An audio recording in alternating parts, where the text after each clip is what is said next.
noticias procedentes de España aceleran en Cuba los planes de los independentistas.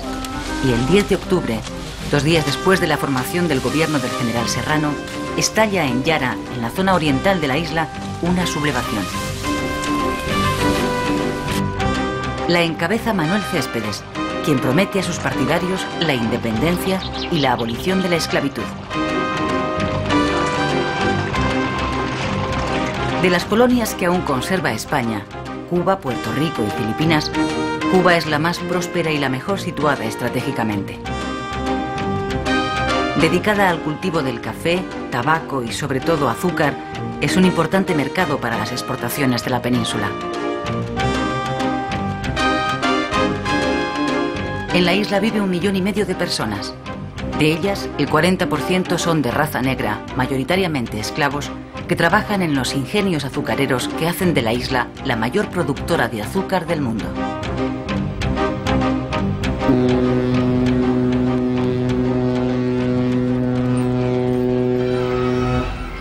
La colonia cuenta con una burguesía adinerada, constituida por comerciantes y plantadores de origen español que han hecho fortuna.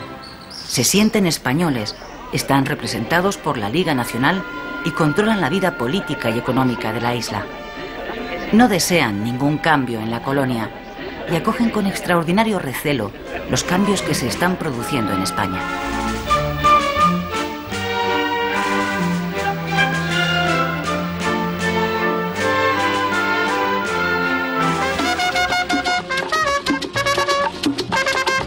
La clase media se nutre mayoritariamente de criollos, es decir, hijos de españoles nacidos en Cuba. Son profesionales liberales y pequeños terratenientes con posiciones reformistas. Aspiran a liberalizar la economía de la isla para poder comerciar libremente con Estados Unidos. En el orden político desean una amplia autonomía respecto de España. Unos pocos de ellos sueñan directamente con la independencia de Cuba.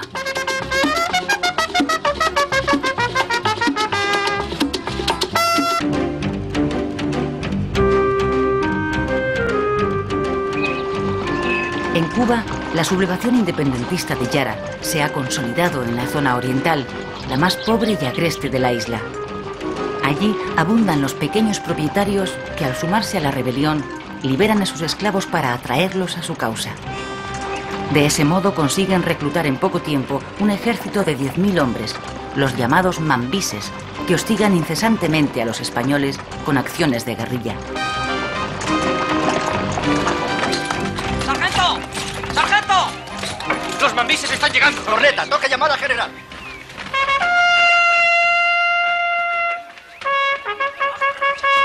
La insurrección independentista ha sorprendido al ejército español de Cuba con muy pocos efectivos disponibles para el combate.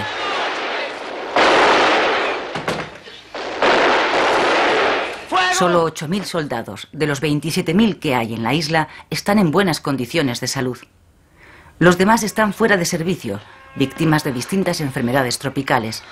La más temida por los soldados es la fiebre amarilla, también llamada el vómito negro, por su altísima mortalidad. Sí, Antonio. ¿Cómo te encuentras hoy? Muriendo. No lo creo.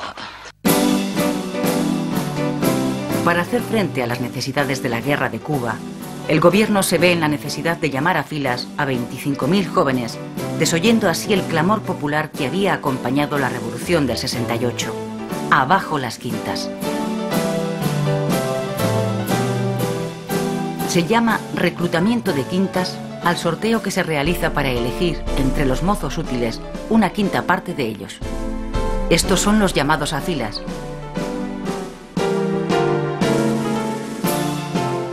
El sistema tiene una perversa particularidad. Los hijos de familias adineradas tienen la posibilidad de eludir el servicio militar mediante el pago al Estado de una elevada cantidad de dinero.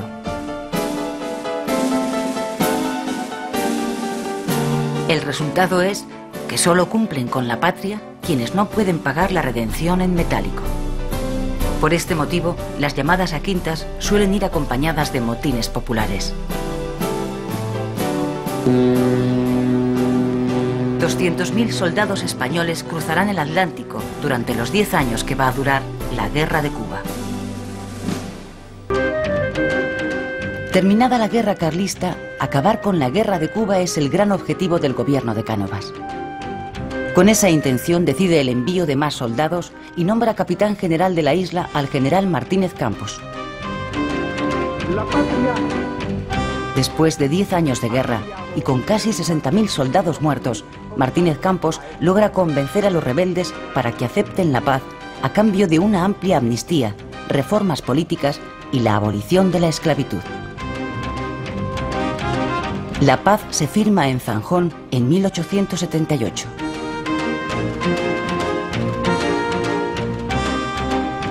El general cubano Antonio Maceo, que no acepta la paz, se va al exilio. Los independentistas pierden el primer envite, pero la semilla del nacionalismo ha prendido ya en gran parte de la sociedad cubana.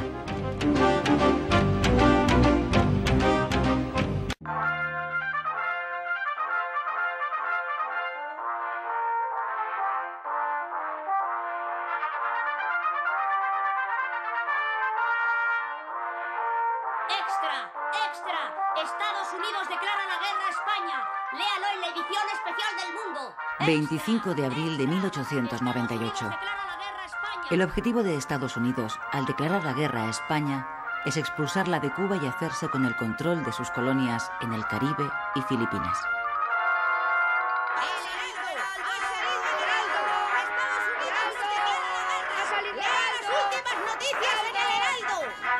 La noticia no sorprende demasiado en España, porque en cierta medida era esperada. Unos días antes, el gobierno de Estados Unidos había dejado clara su posición. Habría guerra si España no le vendía Cuba. El precio que ofreció por la isla fue de 300 millones de dólares.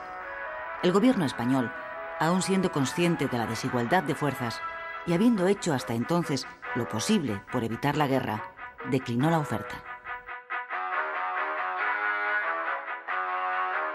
En la calle, la reacción mayoritaria ante la inminencia de la guerra es eufórica y patriotera. Casi todos dan por hecha la victoria contra los yanquis. Los periódicos se llenan de dibujos satíricos donde los estadounidenses aparecen como cerdos bien cebados o habitantes de un país de tenderos y comerciantes de poca monta. El delirio colectivo se instala en el país.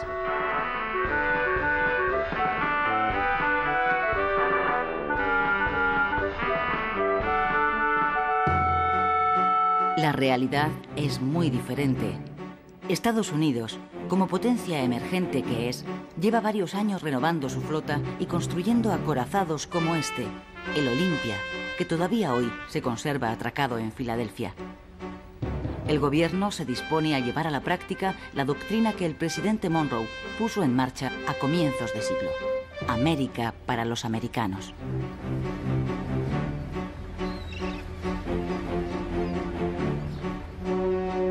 Cuba y Puerto Rico están a las puertas de Estados Unidos y al gobierno de Washington le venía molestando desde hace años atrás la presencia de una potencia extranjera cerca de sus costas. Sus intereses se vieron favorecidos a partir de 1895 con el estallido de una nueva sublevación nacionalista en Cuba.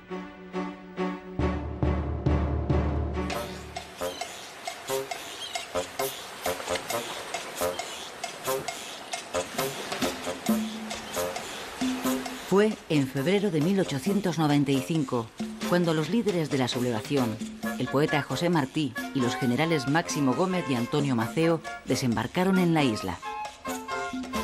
Los tres habían vivido exiliados en Estados Unidos, donde habían conseguido apoyo político y financiero.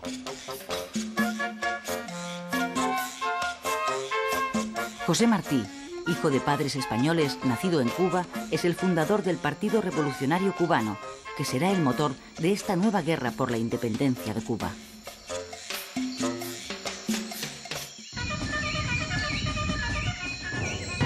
Un mes después de su desembarco, Martí moría en una de las primeras escaramuzas de su ejército contra las tropas españolas.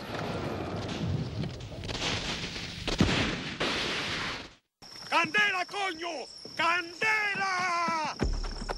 En esta Segunda Guerra de Cuba se produjeron dos novedades respecto de la primera. Una, que los sublevados llevaron el conflicto a la zona occidental de la isla, la más rica, y arrasaron todo lo que encontraron a su paso. Se trataba de aplicar la táctica de tierra quemada. Uno de sus generales, Antonio Maceo, lo expresaba así: aniquilar Cuba es vencer al enemigo. La segunda novedad fue que Estados Unidos, que ya había penetrado económicamente en la isla, abandonó su posición de neutralidad y apoyó abiertamente a los independentistas.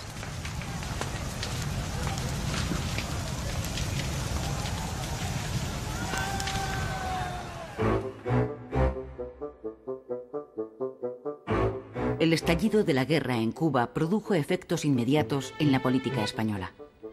El primer ministro, el liberal Sagasta, presentó su dimisión. Le sustituyó una vez más Cánovas, líder del Partido Conservador. Ambos políticos estaban de acuerdo en que la autonomía de Cuba era ineludible, pero discrepaban sobre la fórmula más adecuada para ponerla en marcha. Cánovas sostenía que la paz tenía que ser previa a las reformas. Sagasta prefería comenzar por las reformas porque creía que ellas traerían la paz. En lo que sí coincidían ambos era en que había que agotar todos los recursos humanos y económicos en defensa de la colonia. Dimitido Sagasta, Cánovas nombró al general Martínez Campos, conocido como el Pacificador porque había puesto fin a la anterior guerra de Cuba, nuevo capitán general de Cuba, con el encargo de buscar la paz por la vía del pacto. Pero su estrategia de pacificación fracasó también. El proceso de independencia estaba en marcha sin freno posible. Se trataba de una guerra de guerrillas basada en los ataques por sorpresa, donde los insurrectos tenían a su favor las condiciones del clima, el conocimiento del terreno y, sobre todo, el apoyo de gran parte de la población campesina. A los pocos meses de iniciarse la sublevación, los rebeldes habían extendido la guerra por toda la isla y llegaban a las cercanías de La Habana.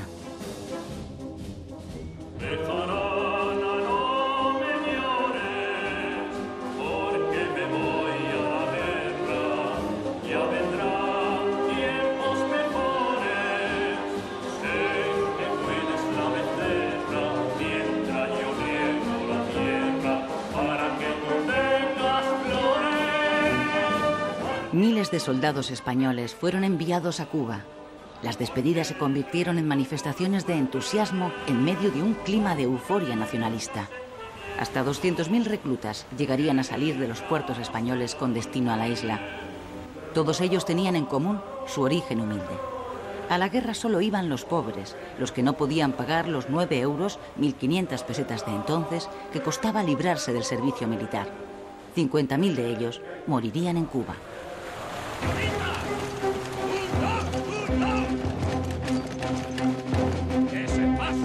¡Ese paso, inútiles! ¡Nos van a cortar los huevos! ¡Soldados! ¡Viva España! ¡Viva! ¡Viva Cuba española! ¡Viva! Fracasada la vía de la negociación, Cánovas nombró al general Valeriano Bayler nuevo capitán general de Cuba. Bayler, que gozaba de gran popularidad en España, fue elegido por su reconocida capacidad para responder a la guerra con la guerra. Don Valeriano Bayler. El gobierno necesitaba ganarla lo antes posible, ante el temor de una intervención de Estados Unidos, que de momento se estaba limitando a apoyar a los rebeldes.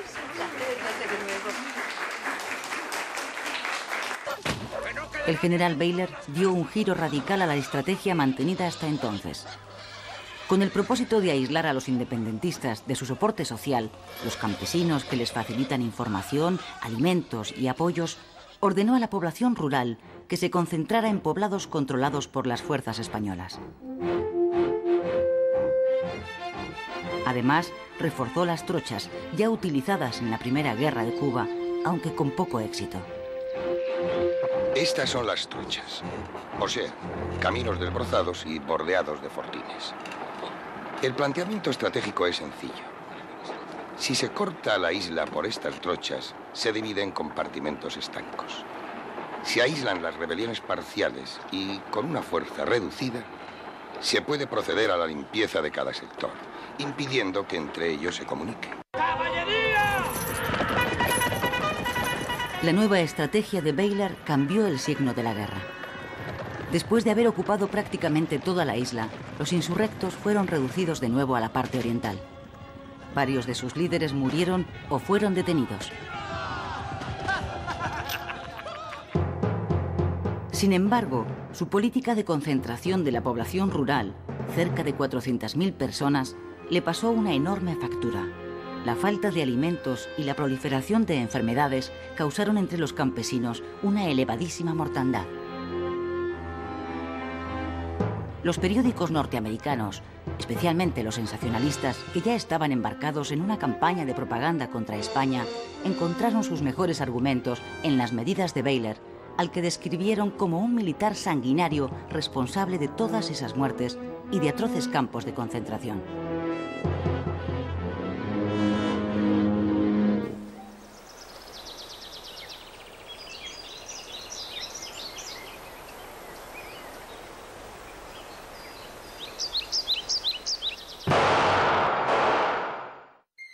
Agosto de 1897. El presidente de gobierno, Cánovas, es asesinado en el balneario de Mondragón, donde veranea. El autor es un anarquista italiano que actuó solo. Todavía hoy continúa siendo un enigma quién estuvo detrás del magnicidio. Algunas fuentes dicen que fue una venganza por la ejecución, poco tiempo antes en Montjuïc, de 5 anarquistas condenados por el atentado de la procesión del Corpus en Barcelona. También se ha especulado con la posibilidad de que interviniera alguna trama con intereses en la crisis de Cuba. El asesinato de Cánovas produjo un vuelco en la situación política española. En un intento de apaciguar a los Estados Unidos, Sagasta, el nuevo presidente, destituyó a Baylor. Además, concedió a la isla una amplia autonomía. Sin embargo, tanto la guerra como la presión de Washington continuaron.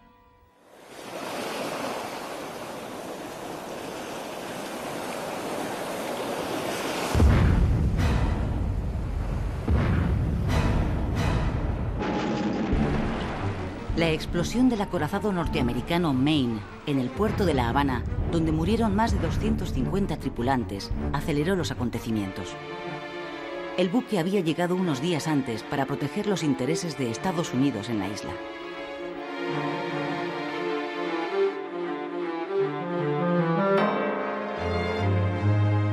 Las últimas investigaciones apuntan hoy a un accidente como causa de la explosión.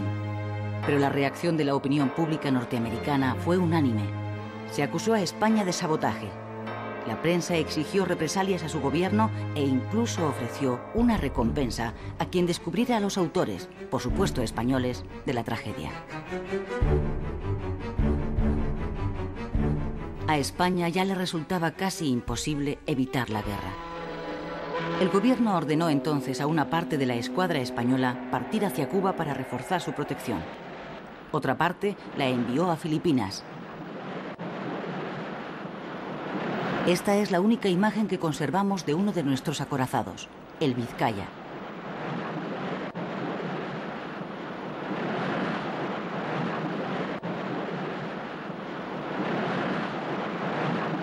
¡Extra! ¡Extra! ¡Estados Unidos declara la guerra a España! ¡Extra! ¡Extra! Con la declaración oficial de guerra a España, en abril de 1898, Estados Unidos se dispone a poner en marcha su proyecto imperialista. Al gobierno español, consciente de la desigualdad de fuerzas, no le queda otra solución que aceptar el duelo, presionado también por el clima ultranacionalista que domina al país. El 1 de mayo de 1898, España sufre la primera derrota. En Cavite, Filipinas, la flota española es literalmente barrida por la norteamericana. Esta es la bocana de la bahía de Santiago de Cuba, donde tiene lugar el 3 de julio la batalla decisiva de la guerra. Dentro está la flota española mandada por el almirante Cervera. En contra de su opinión, Cervera da la orden de salir. Obedece órdenes del gobierno. Fuera de la bahía, la flota norteamericana espera.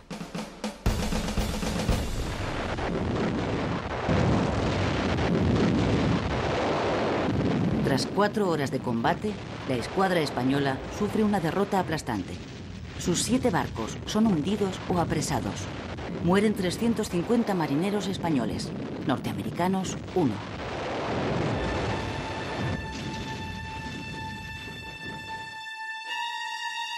Así quedó el Vizcaya, uno de los 4 cruceros acorazados de la flota de Cervera después de la batalla.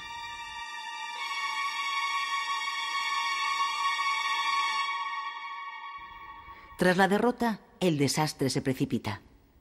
3 meses más tarde, en octubre de 1898, España firma en París el Tratado de Paz por el que reconoce la independencia de Cuba y además cede a los Estados Unidos, Filipinas y Puerto Rico. Es el fin del Imperio español y el comienzo del Imperio americano. Consumada la derrota, los 150.000 soldados supervivientes emprenden el regreso a España. Son héroes anónimos de la primera guerra relámpago de la historia. Ellos, que fueron a la guerra porque no tenían el dinero necesario para librarse de ella, son las auténticas víctimas del desastre. Esta injusticia es el germen de un creciente sentimiento antimilitarista en la sociedad española.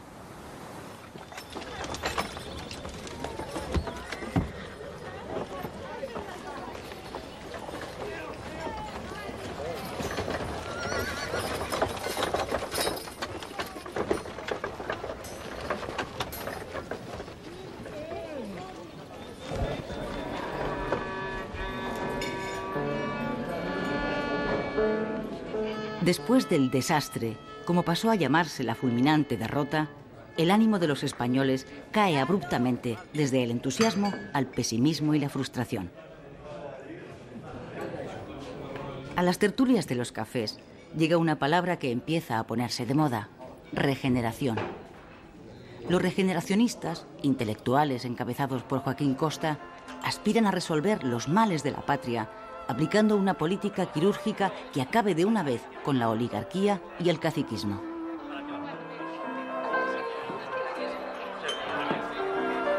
Sin embargo, y a pesar de los cambios que se están operando en la sociedad, la actividad política no cambia.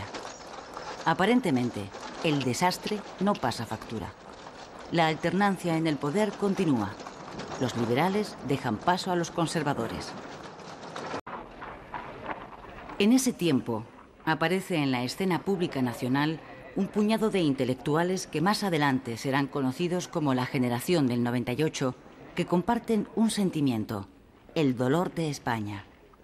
Sus obras tienen un punto en común: la búsqueda incesante del ser de aquella España moribunda y de las raíces de su decadencia.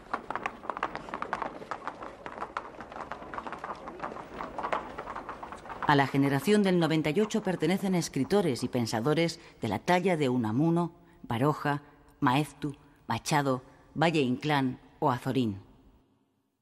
Con esta generación comienza en la cultura española una nueva etapa de esplendor llamada la Edad de Plata, en la que conviven 3 generaciones y que se prolongará hasta la Guerra Civil.